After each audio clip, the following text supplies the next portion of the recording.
Hey everyone, it's Dylan Taggart here, again with your most recent 360 Insights HR Tech Chat. Today I'm joined by Kathy Claytor. Kathy is currently the Chief Human Resources Officer at Delta Dental and is the Board Director at HRCI. She's got over 25 years of experience leading HR organizations in financial services, government, and tech, and she's got a passion for tech and tech startups. Kathy, thank you so much for joining me. Yeah, hey Dylan, thanks for having me here. Just a little bit more to add to my background. HRCI is a real passion organization for me. Human Resource Certification Institute, which is the largest global certifying body for HR professionals, as well as more broadly in the learning space.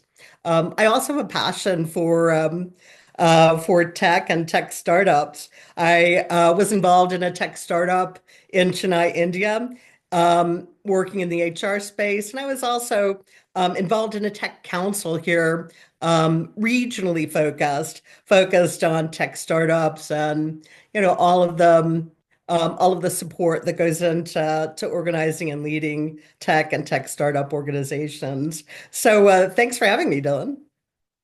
My pleasure. And with all the experience you have, I'd love to know kind of your general take on, from your viewpoint, what you're seeing in the HR landscape right now and how you've been adjusting to it, how you've been reacting to it. Yeah. So I think to sum it up, I think what we've seen is lots of unknowns and unexpected things coming our way in just rapid fire, if you will. We've seen a lot of return to work and the associated kind of HR leadership necessary to quickly have folks return to the physical office space. We've seen that with Amazon recently. We've seen that with the federal government, and I think there's certainly more to come. I think with that, the onus is borne a lot by HR professionals to make sure that as much as possible, that can be done in a kind of smooth and orderly fashion. That the workplace culture is maintained in a strong fashion, and that team members are all supported as we, quickly, in some cases, make the transition back to the physical office. And with that transition back to the physical office, obviously you work at one organization, but from word on the street, what is the general kind of feeling? How are people receiving it? Is there an angst towards it? Are people welcoming to it? Are they, happy to be out of their houses? And onto that, is primarily the return to office a hybrid model always? And are we seeing a higher percentage of that with businesses? Right, sure thing. So I was on a call earlier today with some colleagues, and some of the colleagues were based in the Washington, D.C. area.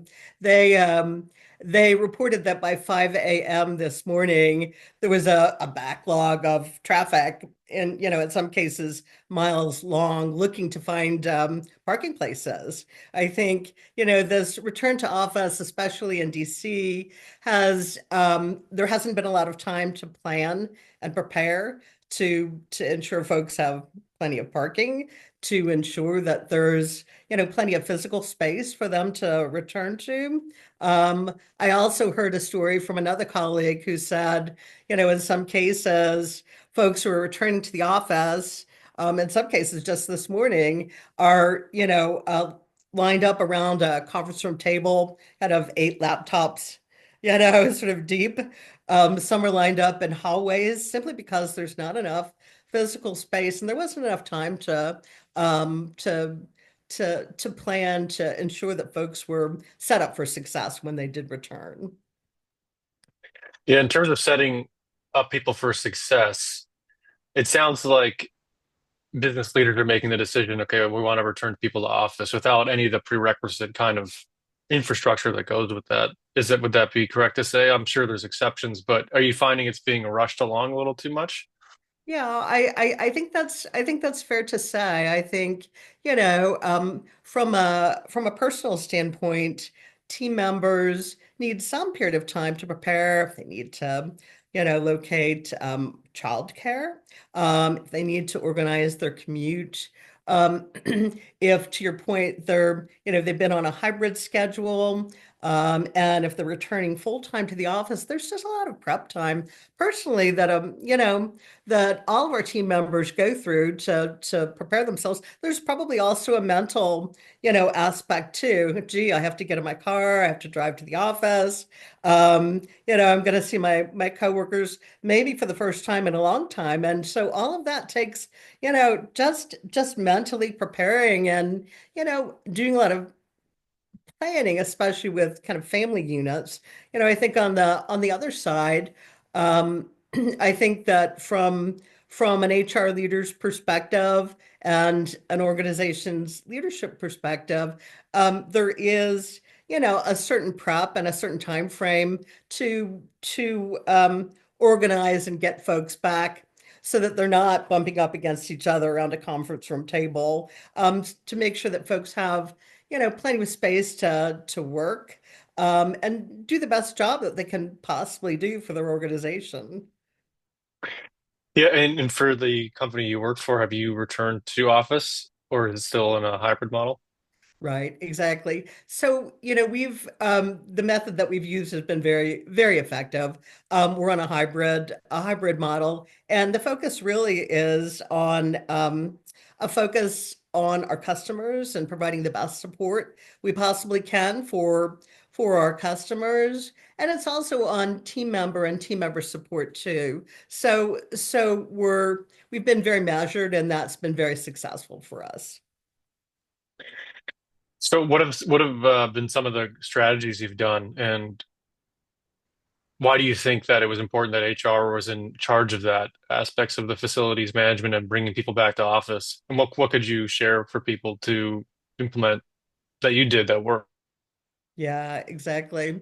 So, it's interesting because in my role, I'm responsible for HR, and I'm also responsible for facilities management, physical space planning, and dabble a little bit in real estate even. So, um, in that kind of comprehensive and broad viewpoint, I've been able to, certainly with my executive and leadership team, I've been able to take a look at not just, a workforce planning kind of perspective, but also kind of physical surrounding. So, for example, as we worked towards getting folks, back in the office, we made sure that spaces were comfortable.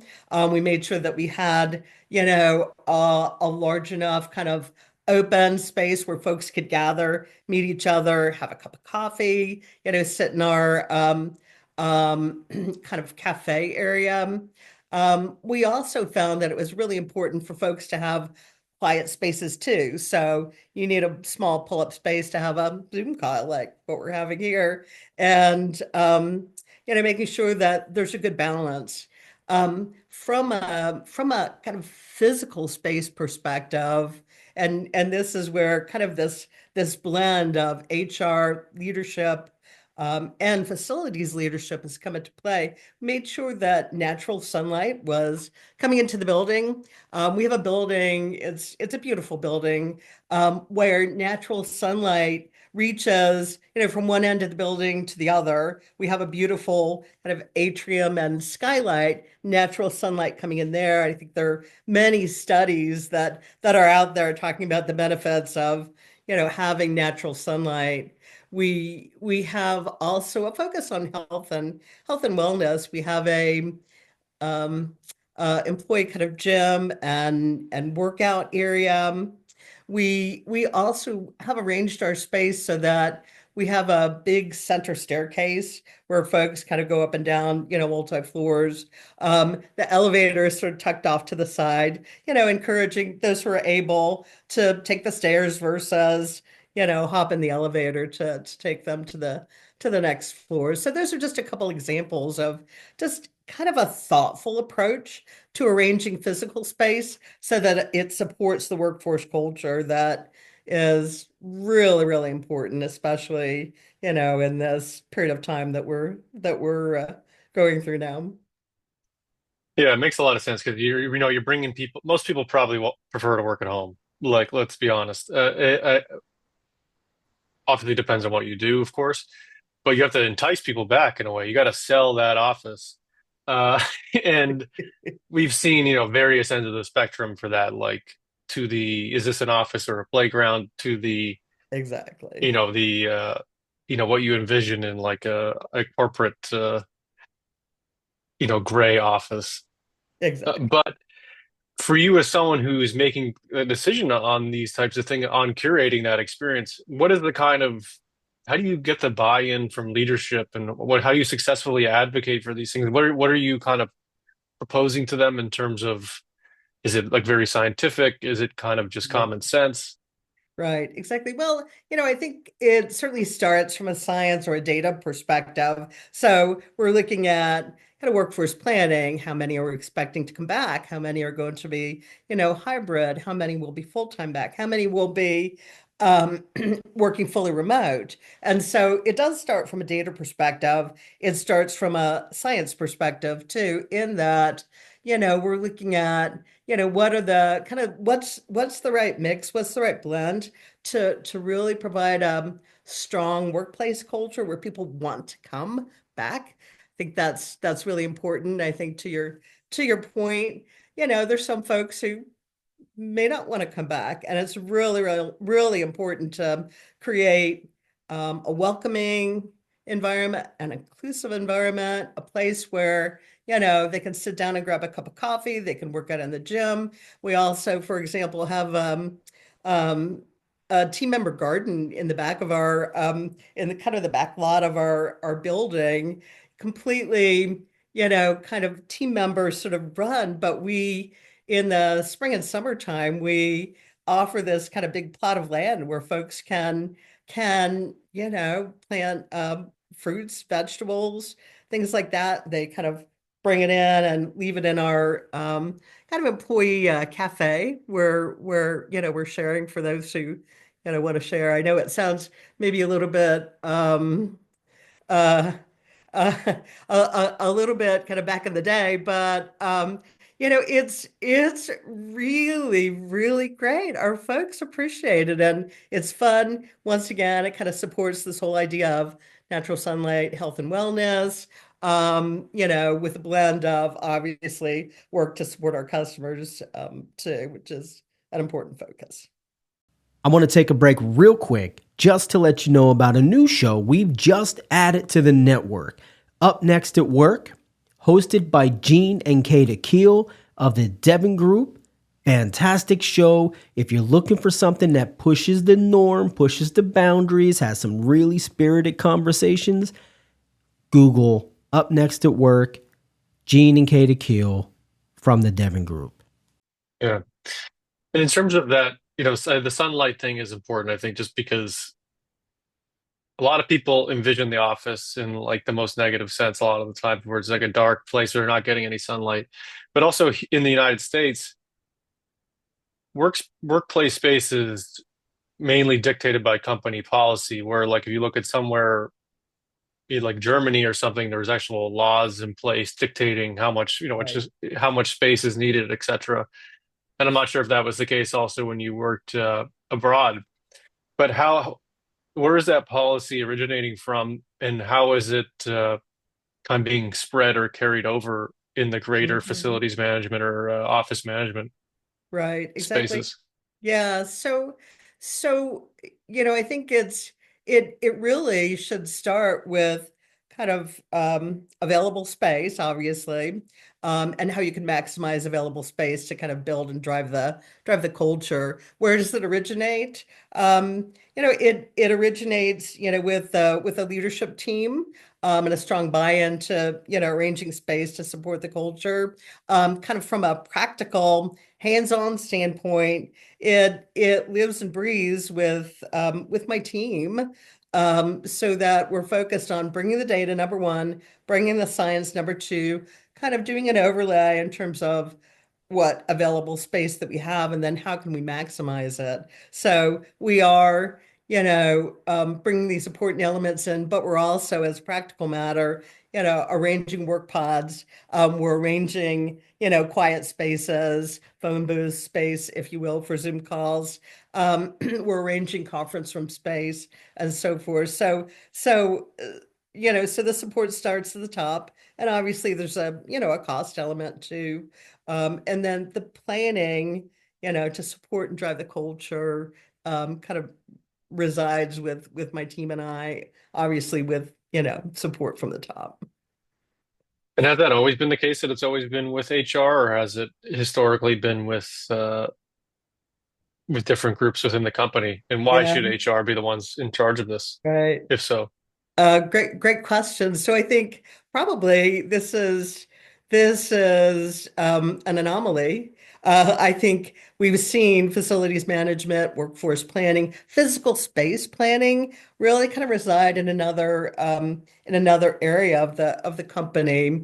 Facilities managers do a great job. They have a hard job planning space, but I think it wasn't until kind of recent times when there's been more of a focus on workplace culture that, hey, there needs to be a conversation and potentially even, a leadership aspect with the HR team. Maybe I am an anomaly. Maybe it's an emerging trend too that if it's not owned or led by HR, that at least there's consultation with HR, a partnership with those who are managing physical space, along with those who are responsible for workplace culture and, team member engagement to the degree that's that's feasible.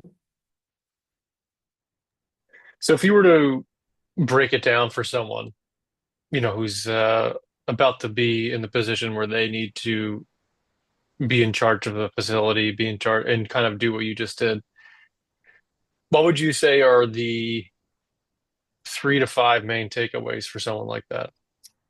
Wow. Um, so I think surround yourself with a great team. I think you know, it it is maybe not in HR's kind of natural kind of body of learning, um, to deeply understand facilities planning. I think it takes a partnership with great team members who are expert in that space. Sometimes you don't know what you don't know, and and relying on those who are experts in the physical, in this physical space and facilities management is probably, number one, in terms of importance.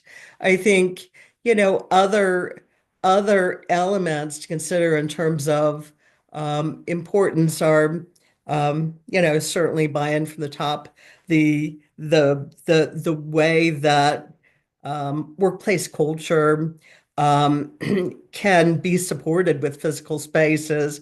Number two, just critically important, and the support from the top, the buy-in there. Let's see. Other items to make sure to keep our eye on. I think team member engagement, measuring, employee feedback, team member feedback, to the degree that you're able, making sure that you're listening to folks.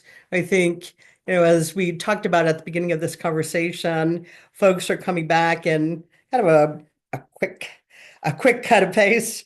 And to the degree you're able, making sure that you're listening to your team members in terms of, are they in a comfortable space to make sure that they're able to be really, really successful in what they're doing, and ultimately they're, supporting customers, they're supporting folks within the governmental sector and so forth. Critically important to make sure you're listening to your team members, to the degree that you're able.